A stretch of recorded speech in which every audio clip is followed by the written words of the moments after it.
Berdoa selesai.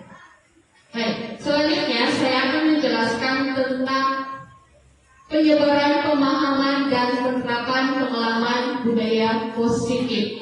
Nah, pada kesempatan hari ini saya akan memaparkan materi yang sudah saya dapat dari pembelajaran modul 1.4, di mana modul tersebut membahas tentang budaya positif. Nah, tugas ini dibuat untuk membuat tugas aksi nyata, yaitu sebagai seorang guru penggerak, kita disuruh membuat aksi nyata tentang budaya positif. Namun, hari ini saya tegaskan kepada Bapak Ibu semuanya bahwa saya tidak lagi membahas banyak atau menggali banyak tentang budaya positif itu sendiri, karena TMM kita juga sudah mengarah ke budaya positif. Jadi pada hari ini saya hanya mengingatkan kita semua bagaimana sih caranya supaya kita memanfaatkan benar-benar dari hasil keyakinan kelas yang kita buat, seperti itu.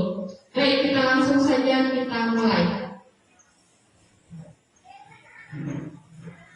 Yang pertama, konsep inti budaya positif. Konsep inti dari budaya positif itu sendiri, yang pertama itu adalah perubahan paradigma belajar, yang kedua motivasi perilaku manusia, yang ketiga adalah posisi kontrol kita sebagai seorang guru, dan selanjutnya adalah nilai kebajikan, disiplin positif, keyakinan kelas, kebutuhan dasar manusia, dan segitiga restitusi. Nah, dari ke 1, 2, 3, 4, 5, 6, 7, 8 hal tersebut, saya akan membahas tentang motivasi perilaku manusia, posisi kontrol, nilai kebajikan, disiplin positif. Keyakinan kelas ini bukan tidak lagi dibahas, tetapi mengingat kita semua sudah menerapkan tentang keyakinan kelas ini, dan saya juga sudah melihat bahwa di kelas Bapak Ibu sudah ada tentang keyakinan kelas. Dan selanjutnya adalah kebutuhan dasar manusia, dan yang terakhir adalah segitiga restitusi. Nah, sekali lagi saya tegaskan, saat ini bagaimana sih caranya kita sebagai seorang guru ketika kita menemukan siswa kita dalam masalah, lalu saya mengajak Bapak Ibu guru untuk menerapkan sistem restitusi ini dalam menyelesaikan permasalahan. Baik, langsung saja. Nah, ini yang pertama, apa itu budaya positif? Dari Bapak Ibu semuanya, ada yang ingin mungkin menyampaikan apa itu budaya positif? Ada? Atau mungkin pernah mendengar? Pernah? Ya. Apa itu budaya positif? Budaya yang apa, Bu Emi?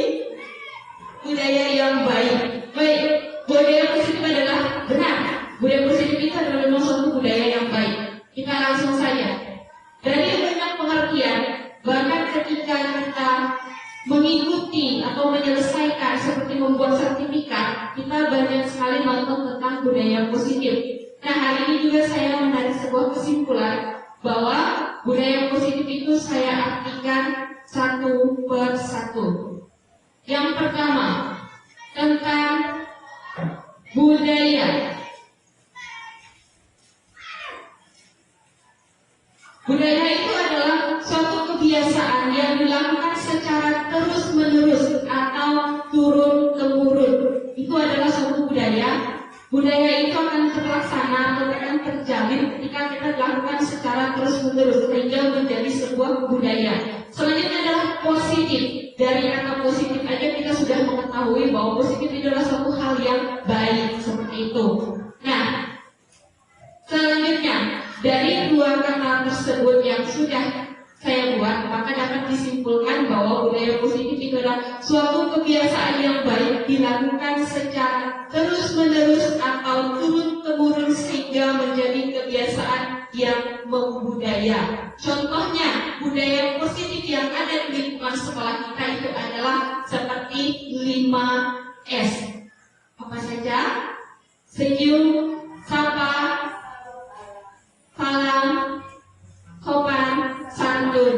Nah, kita misalkan di lingkungan sekolah itu adalah membudayakan diri untuk selalu senyum, selalu sopan, selalu santun, dan selalu memberikan salam ketika kita bertemu. Itu adalah contoh simpel dari budaya positif. Contohnya kalau misalkan kita terapkan di lingkungan seperti di kelas, bisa juga kita sebut dengan tidak datang terlambat atau datang tepat waktu. Atau misalkan kita sudah melakukan hal tersebut dengan secara terus-menerus sehingga menjadi sebuah budaya. Gitu.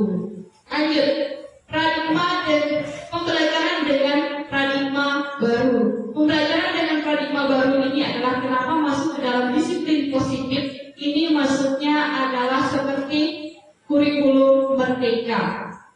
Jadi, pembelajaran dengan paradigma baru ini merupakan pembelajaran yang dirancang berdasarkan prinsip pembelajaran berdiferensiasi sehingga peserta didik belajar sesuai dengan kebutuhan berdasarkan tahap perkembangan sesuai teori psikologi modern untuk mewujudkan profil pelajar Pancasila. Jadi, di sini kita belajar, kita mengelompokkan siswa. Siswa itu sesuai dengan bakat dan minatnya, supaya ketika kita sudah mengelompokkan anak tersebut, supaya anak tersebut tidak kayak misalkan anak yang suka bernyanyi, kita dipaksa untuk membaca, itu pasti atau membaca puisi, itu pasti tidak akan mau seperti itu. Makanya dari pembelajaran paradigma baru ini kita mengelompokkan anak supaya anak tersebut terhindar dari beberapa permasalahan seperti itu. Lanjut, ini adalah dimensi profil Pancasila yang harus kita capai sebagai seorang pendidik. Ini kemarin sudah sering sekali kita bahas, itu adalah beriman dan bertakwa, berkebinekaan global, gotong royong, mandiri, benar kritis, dan kreatif. Selanjutnya, apa itu disiplin positif? Nah, dari kata disiplin banyak sekali sebelum kita memulai. Bahkan mungkin saya sendiri bahwa kita mengatakan bahwa disiplin itu adalah suatu ketaatan, ya kan? Suatu kepatuhan kita terhadap suatu hal yang baik, atau disiplin itu adalah taat terhadap aturan seperti itu. Namun setelah kita mempelajari berbagai macam modul dan berbagai macam presentasi dari kegiatan PMM, maka kita menemukan bahwa disiplin positif itu merupakan suatu proses belajar. Sepakat kan Bapak Ibu, kita juga pernah mendengar bahwa disiplin itu bukan lagi sebuah ketaatan, tetapi proses belajar kita mencapai suatu kebaikan seperti itu. Nah, di sini disiplin berasal dari kata disiplina yang artinya belajar. Disiplin mengacu pada disiplin diri yang memiliki tanggung jawab yang terhadap apa yang dilakukan berdasarkan nilai-nilai yang diyakini. Terus disiplin positif merupakan suatu cara menerapkan disiplin yang bertujuan untuk menumbuhkan kesadaran serta memberdayakan peserta didik tanpa imbalan, penghargaan, dan ancaman serta hukuman. Jadi, supaya peserta didik kita terus dan taat untuk mengikuti disiplin positif ini, mengikuti budaya disiplin positif ini, maka kita sebagai seorang guru tidak lagi atau berusaha untuk tidak menerapkan namanya sistem hukuman. Yang kedua adalah memberikan penghargaan, karena hukuman dan penghargaan tersebut yang pertama, contohnya jika kita sering menghukum anak, maka anak tersebut akan dendam kepada kita nantinya. Terus kalau misalkan kita selalu memberikan imbalan kepada anak, maka anak tersebut akan sering ketergantungan kepada kita. Nah, bagaimana caranya? Caranya adalah kita berdiskusi dengan anak. Bagaimana cara supaya anak benar-benar dari hati, dorongan dari hati, dorongan dari diri untuk mau seperti itu, mengikuti budaya positif tersebut. Karena sebagai pendidik tujuan kita adalah menciptakan peserta didik yang memiliki disiplin diri, sehingga mereka berperilaku mengacu pada nilai-nilai kebajikan universal dan memiliki motivasi intrinsik dan dalam berubah perilaku ke arah yang lebih baik seperti itu. Baik, apa saja sih hukuman? Terus ini adalah nilai-nilai kebajikan. Nilai-nilai kebajikan ini adalah kita sebagai seorang manusia, tidak hanya murid, kita juga sebagai seorang guru, kita harus memiliki nilai-nilai kebajikan itu.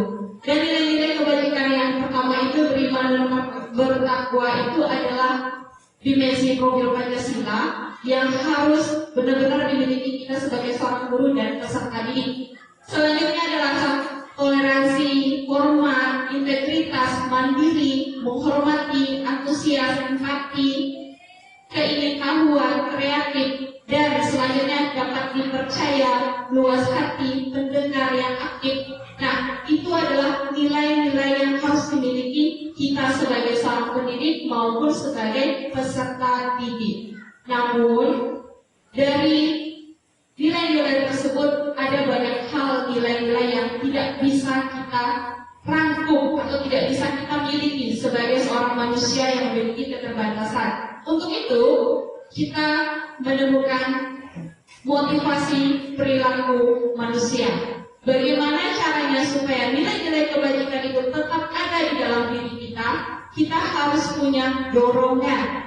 Bukan dorongan dari luar atau ekstrinsik, tetapi dorongan dari dalam, yaitu diri kita sendiri, intrinsik. Nah, kalau misalkan kita menemukan anak kita tidak toleransi, contohnya kalau misalkan kita ada anak yang orang tuanya meninggal, jadi anak tersebut mungkin acuh tak acuh atau mungkin merasa kayak ya udahlah bukan keluarga saya, seperti itu kan. Nah, kita sebagai, mungkin nanti ada laporan kepada kita sebagai seorang guru, Bu, si A ini tidak mau ikut berpartisipasi, ikut bertoleransi atau satu segala macam gitu kan. Lalu dia melaporkan kepada kita sebagai seorang guru. Lalu kita sebagai seorang guru akan mengancam anak tersebut dengan katakan, awas ya kamu, kalau misalkan kamu tidak mau membantu teman kamu, maka nanti ibu akan hukum kamu keliling laparan dengan menggendong meja sekalian. Maka itu adalah bentuk hukuman.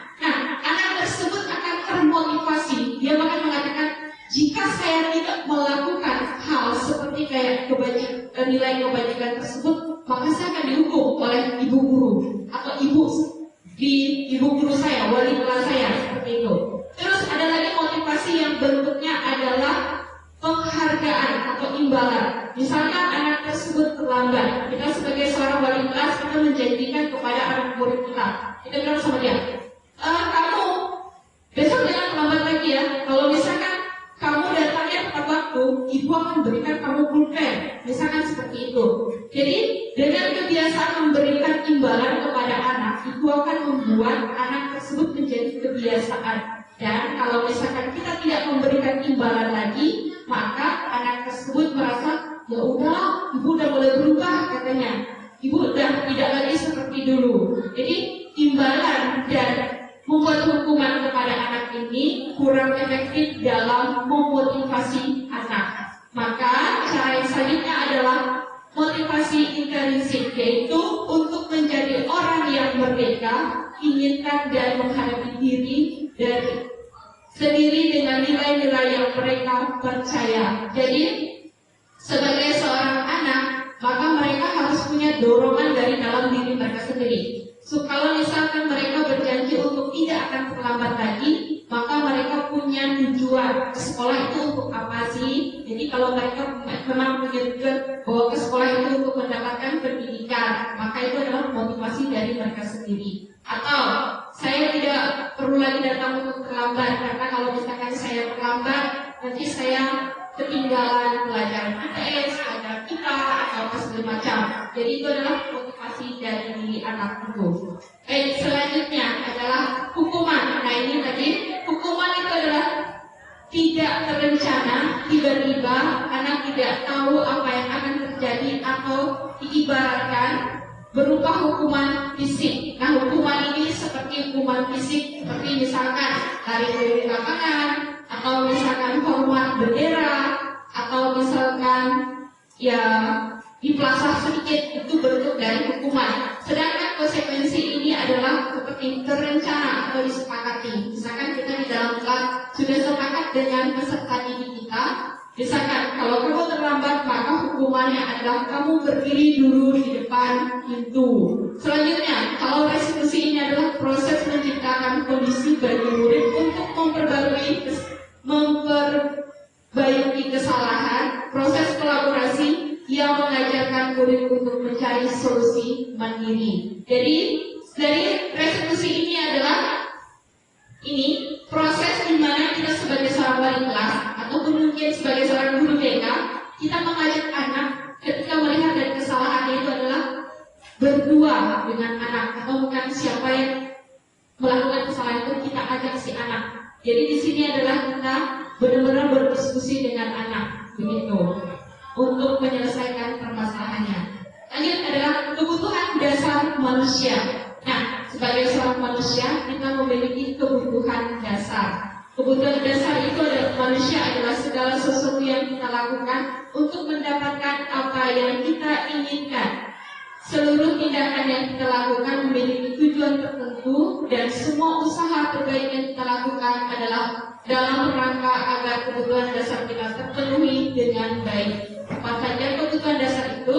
Kebutuhan dasar yang lima manusia itu adalah yang pertama, bertahan hidup. Yang kedua, kasih sayang dan rasa diterima. Yang ketiga, penguasaan. Keempat, kebebasan. Dan yang kelima, kesenangan. Lanjut ke pengertiannya. Bertahan hidup itu adalah kebutuhan dasar yang dimiliki manusia, seperti tercukupnya makanan, pakaian, tempat tinggal, keamanan, dan kesehatan. Selanjutnya kasih sayang itu adalah rasa diterima, diperdulikan, berbagi, kerjasama, menjadi bagian dalam kelompok. Nah, selanjutnya adalah penguasaan. Sebagai seorang manusia kita ingin sekali harga diri kita, keinginan untuk dianggap, memimpin, berprestasi, diakui, dan didengar oleh orang banyak. Serta kebebasan itu adalah mandiri, memiliki pilihan, mencoba hal yang baru, mampu mengendalikan arah diri. Serta kesenangan itu adalah bermain, humor, antusias, dan tertawa.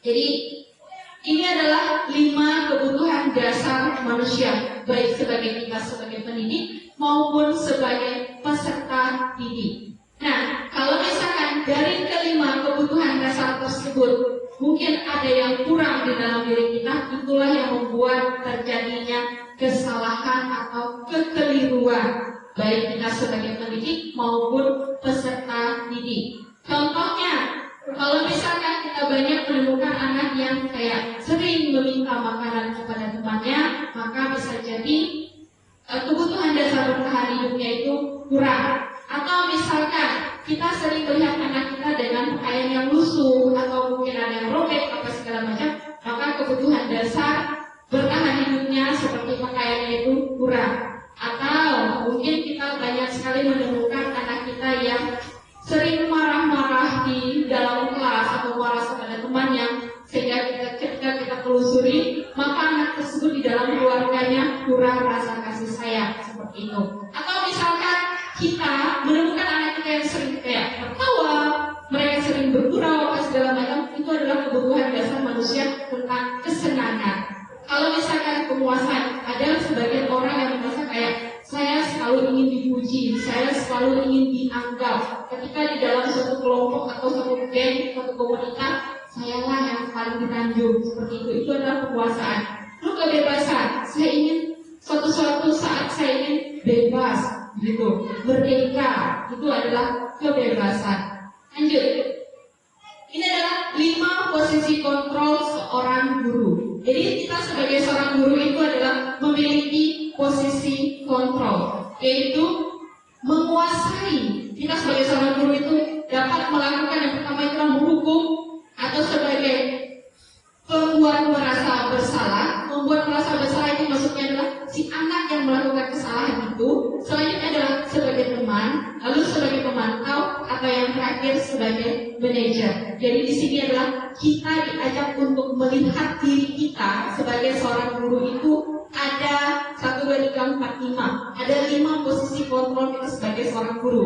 Ketika kita melihat mungkin anak kita mengalami kurang kebutuhan tersebut, apakah kita menjadi seorang yang menghukum atau membuat merasa bersalah, atau kita menjadi teman, atau kita menjadi pemantau, atau kita menjadi manajer. Baik, kita lihat satu persatu. Sebagai penghukum, kita langsung saja menyuruh anak untuk melakukan hal yang tidak sesuai sesuai dengan perilakunya, baik berupa fisik maupun verbal. Nah, contohnya seperti ini. Kita sebagai seorang wali kelas melihat anak murid kita mungkin tidak menggunakan pakaian yang lengkap. Kita sebagai wali kelas langsung saya mengatakan, ya sudah, kamu tidak menggunakan pakaian yang lengkap, silakan kamu lari keliling lapangan. Itu bentuk dari sebagai hukum. Pertanyaan kita, apakah kita pernah melakukan hal seperti itu? Jujur saja, saya juga sebagai seorang guru sering melakukan hukuman seperti itu. Selanjutnya, sebagai pembuat merasa bersalah. Pernahkah kita sebagai seorang guru melakukan posisi ini? Posisi ini biasanya guru bersuara lembut, namun membuat anak yang lain merasa tidak nyaman atau bersalah. Contohnya, misalkan kita menggunakan bahasa yang lembut, langsung ibu kasih tahu, jangan kamu kayak gitu, nanti laporkan sama mamamu. Walaupun suara kita lembut, tapi itu sudah membuat anak merasa kayak bersalah atau merasa takut seperti itu. Selanjutnya, sebagai teman, nah ini yang sering sekali saya lakukan. Itu posisi ini tidak menyakiti murid, tetapi berupaya mengontrol murid melalui persuasif. Persuasif ini adalah ajakan. Posisi ini bisa negatif, bisa positif. Contohnya adalah, misalkan saya sebagai guru, saya menganggap peserta didik saya itu sebagai seorang teman. Saya mengatakan kepada mereka, ayo dong, nanti bantu ibu. Jadi kita tuh mengajak mereka untuk melakukan suatu hal itu demi kita, atau mengajak demi seseorang gitu, supaya mereka mau. Tetapi posisi ini itu ada negatifnya. Contohnya kalau misalkan kita sudah tidak melakukan atau mengajak mereka seperti itu, jadi itu membuat mereka kayak, ibu nih, ini lagi mesti itu. Lanjut, pemantau. Pemantau ini berarti mengawasi. Pada posisi ini, sebagai guru kita selalu memantau anak untuk mengaitkan dengan konsekuensi yang ada. Nah, sebagai pemantau, sebagai guru, kita selalu mengatakan kepada anak, awas kamu, kalau misalkan kamu merobek jadwal kita, maka kamu harus membuatnya berkali-kali lipat. Seperti itu, sebagai pemantau. Selanjutnya, manajer. Manajer ini adalah posisi guru mengajak anak untuk berdiskusi dengan murid bagaimana murid mencari solusi atas perilakunya. Dan ini yang ditekankan. Saya di sini mengajak Bapak Ibu semuanya, semoga dari posisi menghukum, posisi sebagai teman, membuat merasa bersalah dan pemantau, saya mengajak Bapak Ibu, mari kita berusaha. Tidak hanya Bapak Ibu atau saya sendiri ikut atau sebagai posisi manajer, di mana ketika anak kita mengalami masalah, kita panggil baik-baik anak tersebut, mungkin bisa di ruangan tersendiri, kita tanyakan, keluhkan permasalahan, agar kita tahu kebutuhan dasar mana yang kurang pada anak tersebut. Begitu. Selanjutnya adalah, ini contoh dari penerapan 5 posisi kontrol. Yang pertama dari menghukum. Ini kasusnya siswa tidak memakai atribut lengkap pada saat upacara. Kalau misalkan hukum, kita langsung saja mengatakan kepada anak, hormat bendera selama 1 jam. Itu adalah bentuk hukuman. Nah, selanjutnya adalah membuat merasa bersalah.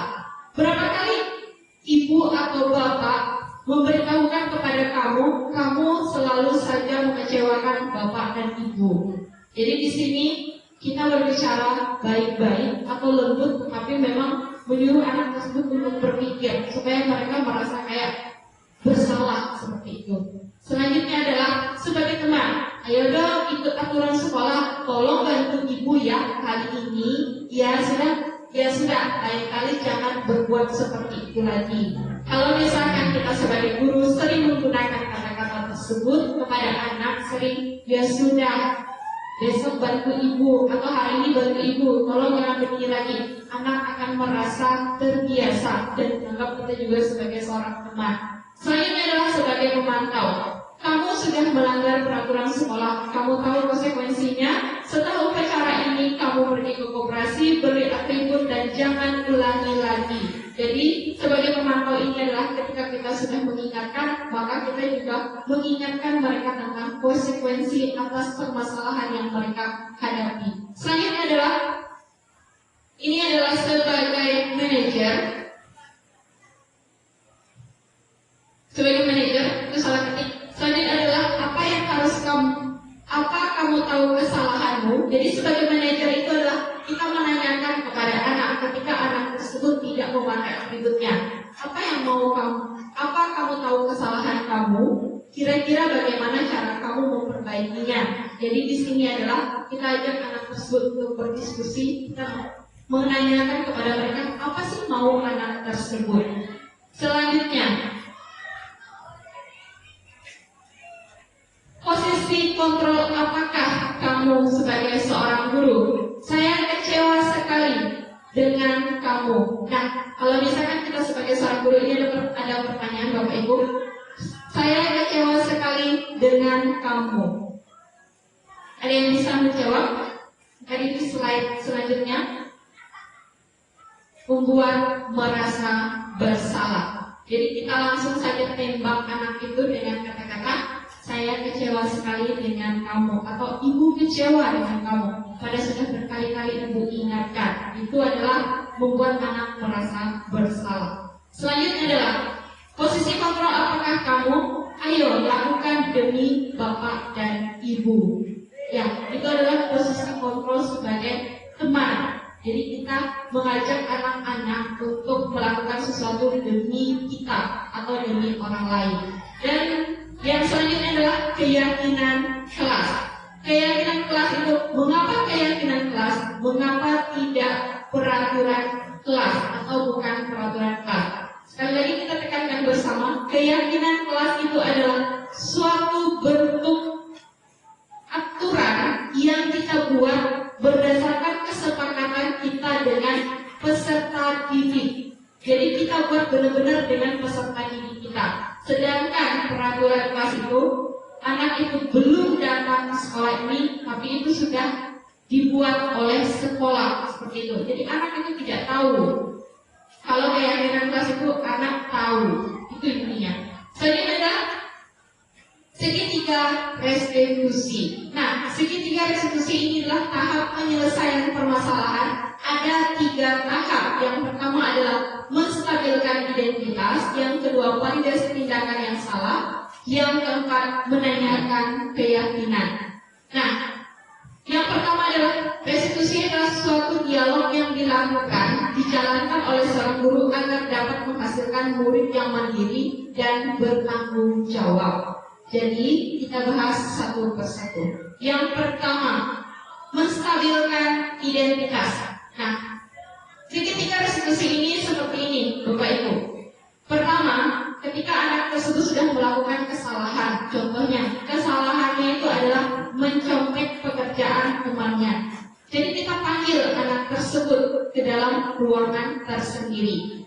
Yang pertama kita lakukan adalah menstabilkan identitas. Berdasarkan prinsipnya, membuat kesalahan adalah bagian dari proses pembelajaran. Jadi kita tidak langsung memaki anak tersebut, tetapi kita bisa mulai dengan pertanyaan atau kita bisa mulai dengan pernyataan. Membuat salah itu wajar. Kita bisa katakan seperti ini. Kita langsung sapa si anak, apa yang sudah kamu lakukan tadi? Maka si anak menjawab, saya menyontek bu, misalkan seperti itu. Jadi kita langsung saja mengatakan, baik, semua orang pernah melakukan kesalahan, baik ibu juga pernah melakukan kesalahan. Jadi ketika anak sudah kita katakan hal demikian, maka yang tadinya anak itu barbar ketika kita panggil, tetapi identitasnya sudah kita stabilkan dengan menunjuk bahwa kita juga pernah melakukan kesalahan. Dengan begitu, anak akan rileks atau merasa leluasa untuk bercerita apa sih permasalahannya. Selanjutnya adalah validasi tindakan yang salah. Berdasarkan prinsipnya, setiap perilaku berupaya memenuhi suatu kebutuhan tertentu. Nah, ketika kita sudah merelakan posisi anak, kita sudah tahu permasalahannya, maka di sini kita tanyakan alasannya. Nah, misalkan tadi dia adalah menyontek, kita tanyakan bahwa kita pernah juga melakukan kesalahan, anak tersebut juga pernah melakukan kesalahan. Dari situ kita mengatakan kepada mereka, apa sih alasan mereka menyontek? Jadi kita tanyakan dulu, mungkin anak tersebut menyontek karena dia memang tidak belajar, atau mungkin dia bermain. Nah, kalau bermain itu adalah kan berarti dia menyenangkan kebutuhannya yang lain, seperti kayak kebutuhan kesenangan itu. Selanjutnya adalah menanyakan keyakinan. Setelah kita mengetahui anak tersebut, yang pertama tadi adalah kasusnya adalah dia sering nyontek, kita tanyakan alasan kenapa dia menyontek. Lalu yang ketiga adalah kita tanyakan keyakinan kelas yang sudah kita buat dari awal. Kita tanyakan kepada anak, kamu masih ingat tidak keyakinan yang sudah kita buat bersama di awal pembelajaran atau di awal pertama kali belajar? Jadi dari situ adalah pasti mereka akan mengingat, oh bahwa menyontek ini adalah perbuatan yang tidak jujur. Nah kalau misalkan tidak jujur, apa yang harus saya lakukan?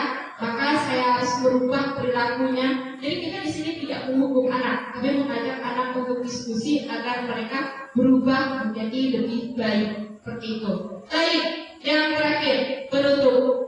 Dalam penerapan program disiplin positif, hendaknya guru memiliki standar kepribadian, profesional, dan sosial yang baik, di mana guru mampu merefleksikan diri dalam posisi kontrol saat ini. Bagaimana perjalanan dirinya sebagai AMO, itu manajer, yang menuntun murid-muridnya menjadi insan yang mandiri, merdeka, dan bertanggung jawab. Baik, akhirnya selesai Bapak Ibu semuanya. Ada pertanyaan?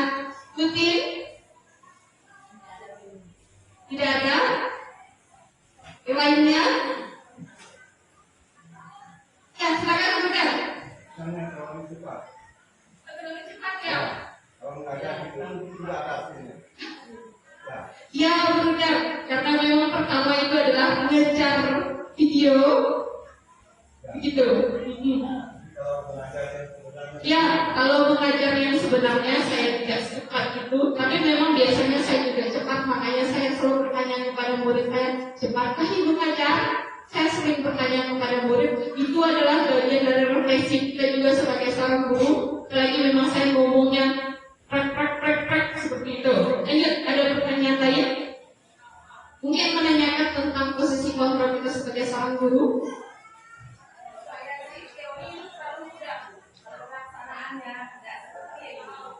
Iya, benar. Mereka ya, beda beda, kelas orang tua beda. Kemudian seperti yang Bunda katakan tadi, gaya ibu mengajar saja ada yang tepat.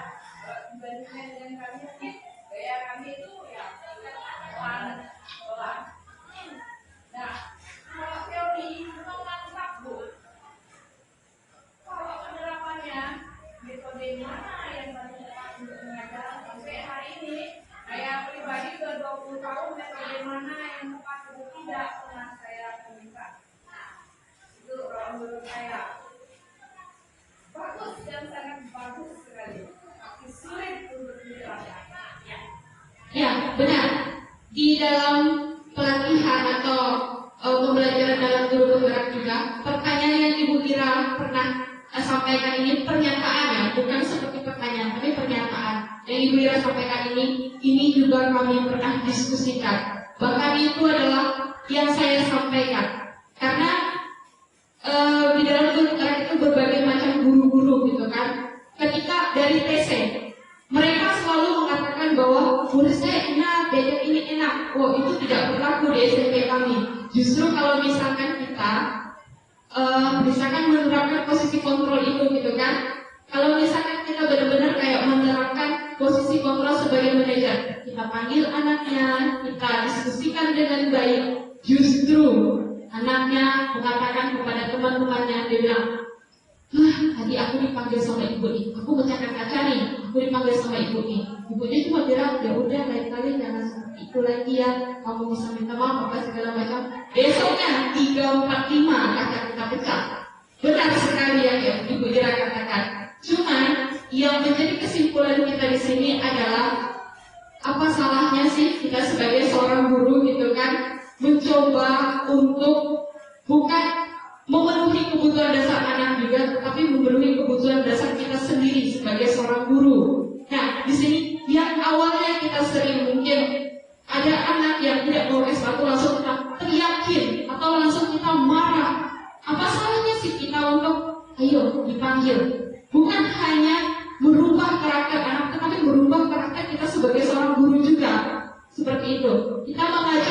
diri kita, mulai dari diri kita gitu.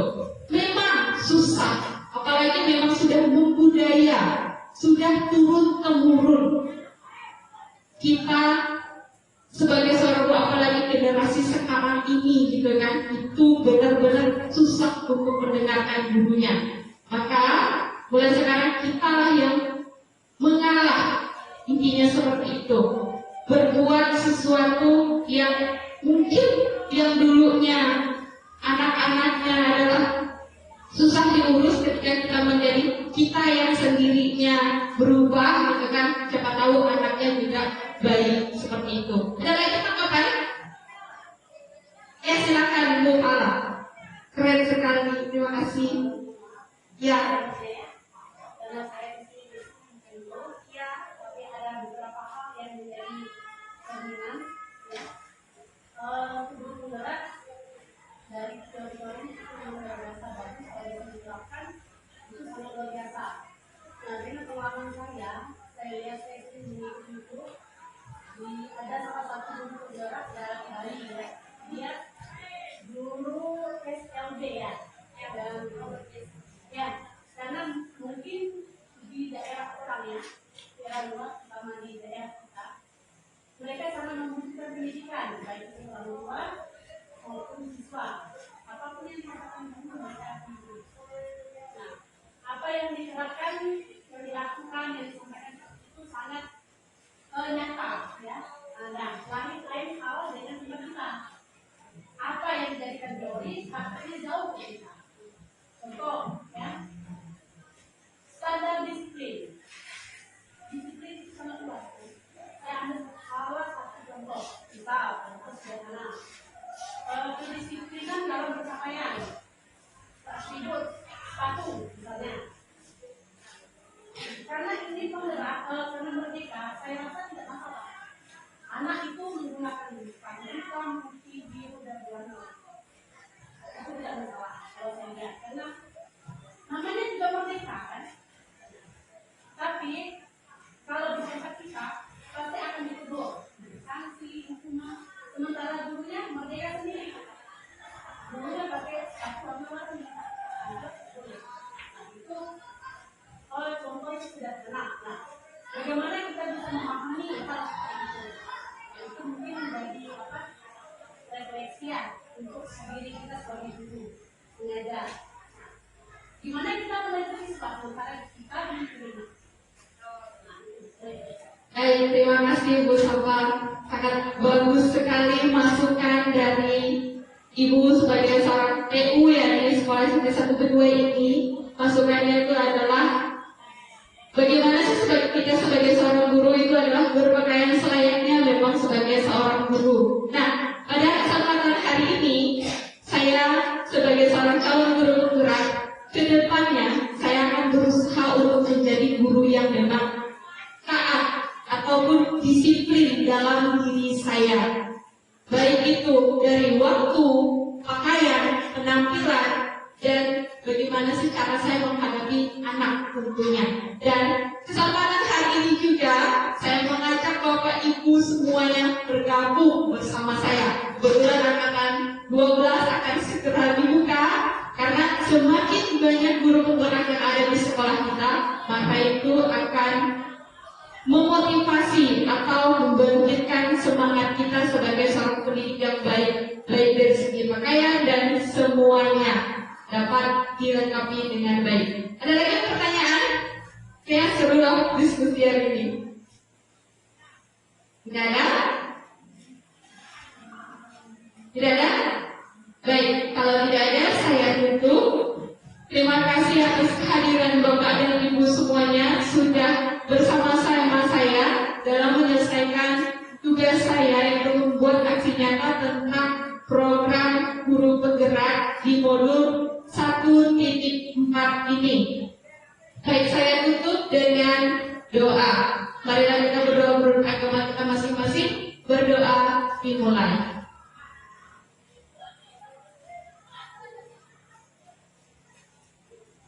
Berdoa selesai.